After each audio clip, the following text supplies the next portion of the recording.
Welcome to another 747 update for Copilot. We have a lot of features and design updates that we put out this week, so it's going to be a pretty fun update. And let's just go ahead and jump right in with a first pretty awesome update, and that is the ability to have indefinite recurring visits scheduled on your calendar. So I'll show you how to do this. If you go into New and Visit, when you create your event, and you choose your visit type here to be recurring series of visits.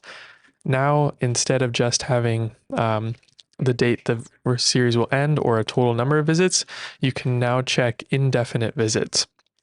And basically how this works to keep the processing power down for the software is it's a rolling 2-year visits. And at the end of every month, it adds on another visit to, or another month's worth of visits to the end. So you'll never see the end of it. It's a rolling 2-year thing just to keep processing power down. But now the beauty of this is you can schedule indefinite recurring visits, and you can also just use our off seasons here if you have an off season. So for instance, maybe you have a winter off season that you don't go to perform your services during. You can set an indefinite visit with an off season during the winter, and you'll never have to worry about rescheduling this visit or recreating a recurring series next time your season rolls around, copying note for notes or anything like that. So now you can just set it as indefinite visits. So pretty awesome update. Next thing we added, we are calling notes for the dispatcher. And this is kind of a 2-part update. The first is on the schedule for your employees or the people in the field. On a visit, you will now see there is a new section here called Notes for Dispatcher. And on here, you can add notes for maybe it's an office staff member running dispatcher, maybe it's yourself as a business owner, and you can put notes here for the dispatcher. And let's see, this one is for today, July 14th. So we're just going to go ahead and save this note. And as you can see, it pops up. You can even add multiple notes here. And each one is time-stamped and shows which employee left the note to, which is really nice. And then at the end of the day, or when you're trying to figure out your scheduling for the next day, if you are the person in charge of dispatching on the routes page, you will now be able to see the notes for the dispatcher. And these are all kept in line on the dispatch page, and they are attached to each visit. So super nice feature, really opens up communication between office staff and field members just to communicate whatever needs to be said about those visits. So a very nice feature there. The next thing is how we are using budgeted hours on visits. So before, when creating a visit, you had to enter in your budgeted hours twice. So let's say you had a couple line items here. Let's just do mowing and let's do a landscape cleanup. So before you had to, put in your budgeted hours here. And then you also had to put in your budgeted hours for the visit total as well. So you kind of had to do the math, especially if there's multiple visits. Now, just to make things really easy, this box is just the total of each of these lines. So as you can see, we have a half hour and 2 hours and 15 minutes, and this added up to 2.75 hours. So if you want to edit your budgeted hours now, then you can just come up here. Maybe this is only going to take 2 hours, and you can see that it's 2.5 hours now.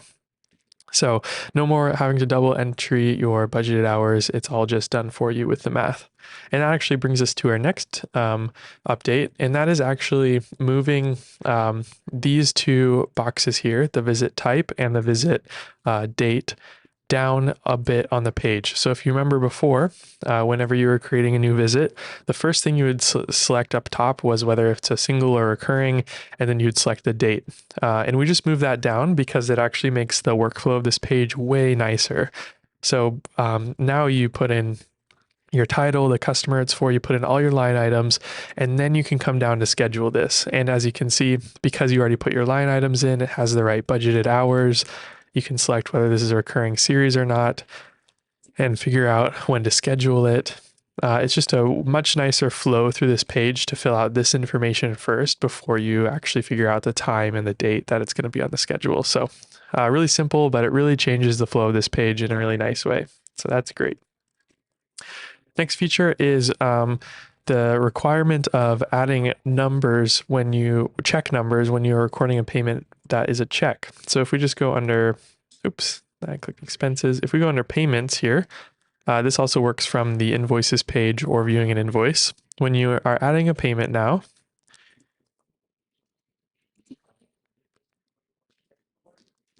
and we'll select an invoice, we'll do pay in full, and we'll do check. As you can see, now it asks for the check number. If it's not available, you can also just click this just to bypass. But if you put in the check number now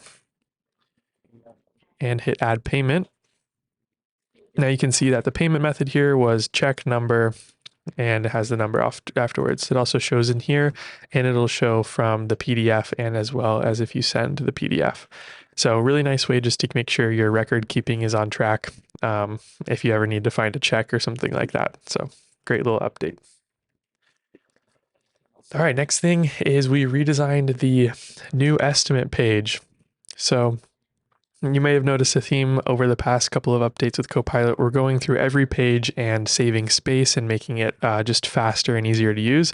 And as you can see, the next page we updated was the new estimate page. So we compacted a lot of the vertical space. We moved boxes next to each other to save space and time. And this just looks a whole lot better. So that's a nice little UI update. We also updated another part of estimates, and that's the estimate page itself with these filters up here. So we renamed them just to make a little more sense. As you can see now, it says total, pending, accepted, declined, and request or changes requested, and made sure that these are clickable. So if you click pending, it'll filter by pending on the list, and you can see your pending estimates. If you want to see accepted, same thing. You can click accepted, and you can see your accepted estimates. So nice little design update there as well. And next thing is adding budgeted hours column on the time tracked page, or the tracked time page. So we're going to go into time tracking and the tracked time page. And now, as you can see, we have a column here for budgeted hours. And the nice thing about this is it'll show you what you had as budgeted hours on your visits. For instance, this visit here, and it'll show you your actual time tracked. So I can show you how this works. If I open up the schedule, and we'll just open up this visit here. And as you can see, my budgeted hours for this is 1 hour, but I'm just going to track a bit of time on here, and I'll jump ahead in the video until this has at least 1 minute on it because it won't show unless it has at least 1 minute. So I'll jump ahead right now. Okay, we just rolled over to 1 minute, so I will stop work on here and I'll hit complete, and now I'll go back to the tracked time page.